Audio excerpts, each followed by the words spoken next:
أحسنت على هذه القراءة الطيبة، ونسأل الله تعالى أن يجعل تلك القراءة في ميزان أعمالك. في البداية أحب أتشكر من الجميع. ليلة أمس نوهنا على التدخين، وما شاء الله اليوم الجميع بعيد عن من الباب، فتحية لكم. طبعا تحية لي أنا، واحد من المدخنين بس دخنت بعيد، فأشكر الجميع على هذا التجاوب. ملاحظة ثانية، قراءة القرآن. للأسف كثير من أعتاد إذا صار في قرآن الناس بلش تتكلم مع بعض. ظهر التواصل الاجتماعي ما يصير إلا في حزة قراءة القرآن. أتمنى من الجميع رجاء، القرآن هي معجزة. لما النبي موسى طلع إيده وكانت إيده تنور، كانت معجزة، الناس كلها عيونها راحت على المعجزة. القرآن معجزة حية، معجزة النبي صلى الله عليه وآله. فأقل شيء احنا نقدر نقدمه للقرآن هو أن نحترم القراءة ونستمع، لعل وعسى أن نستفيد.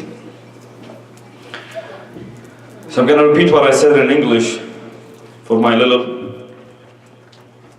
brothers. When Quran being recited, the least we can do as a respect and to honor Quran is to listen. So the last thing we need to do when the Quran is being recited is not to talk. It's just to get busy with listening to Quran. This is the least thing we can do, because Quran is the miracle of our Prophet.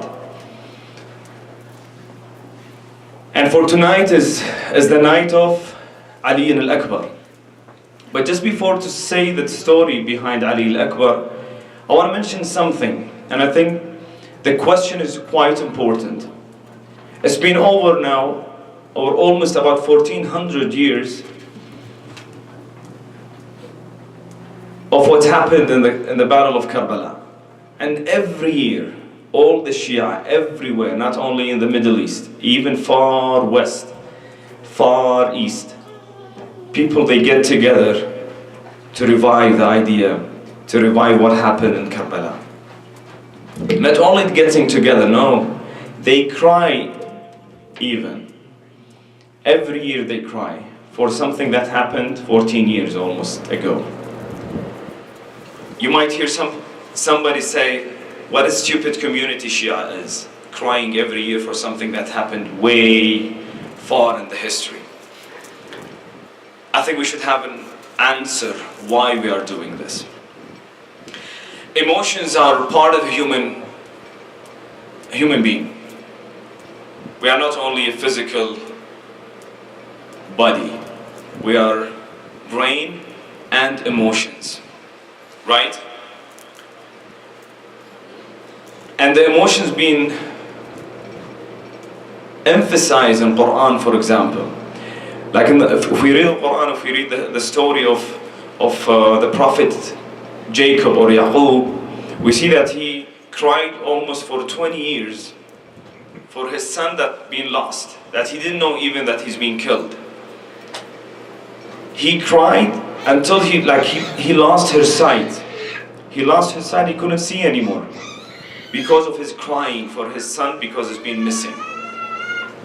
And he won't be gaining his sight again until he met, or he got the cloth of his son, which is the Prophet Yusuf alayhi salam.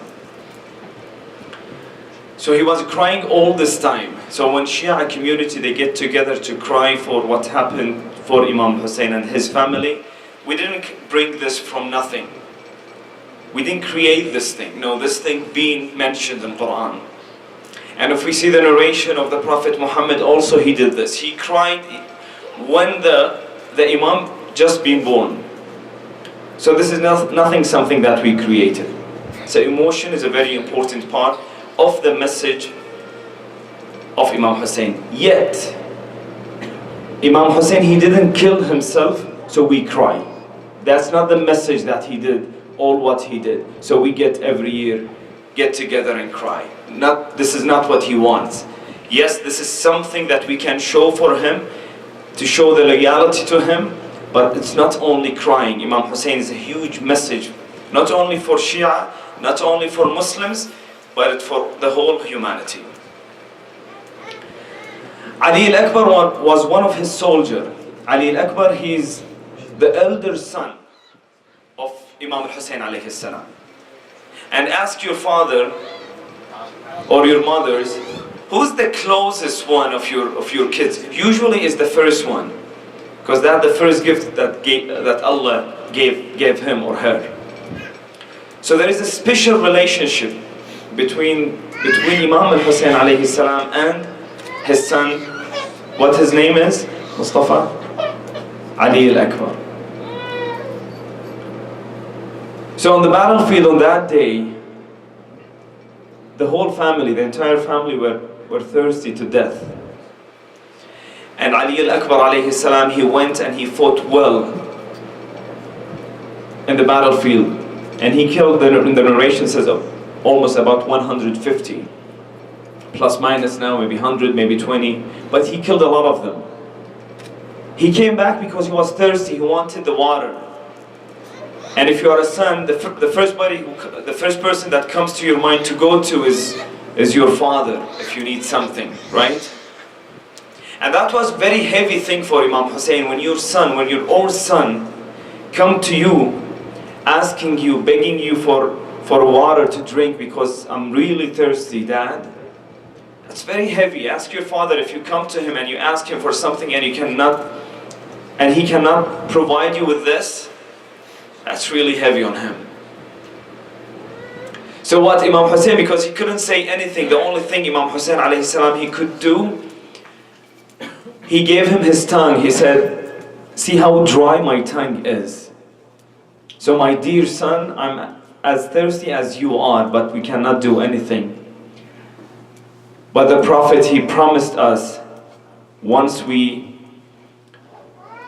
get killed in the battlefield, the Prophet himself and Imam Ali, they will come and give us the water from the Kawthar. And this is what happened. He went back to the battlefield, he fought well until he got killed. And he said, Assalamu alayka ya walidi. Ha huwa dha, that my grandfather, the Prophet, came and he just gave me the water of Al-Kawthar and I'm now good. That was heavy for Imam Hussein. Imam Hussein couldn't really handle this. Once he heard that his son is saying goodbye in that way, he went to him.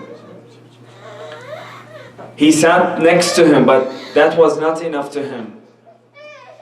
He slept next to him, but even that was not enough to him. He put his cheek on his son's cheek, just to be as much as close as he could, but he couldn't. That's very heavy on a heart of father. فالسلام على الحسين والسلام على علي الأكبر والسلام على أهل بيت الحسين عليهم السلام. وأما الآن ومع محاضرة سماحة السيد فلنستقبله بالصلاة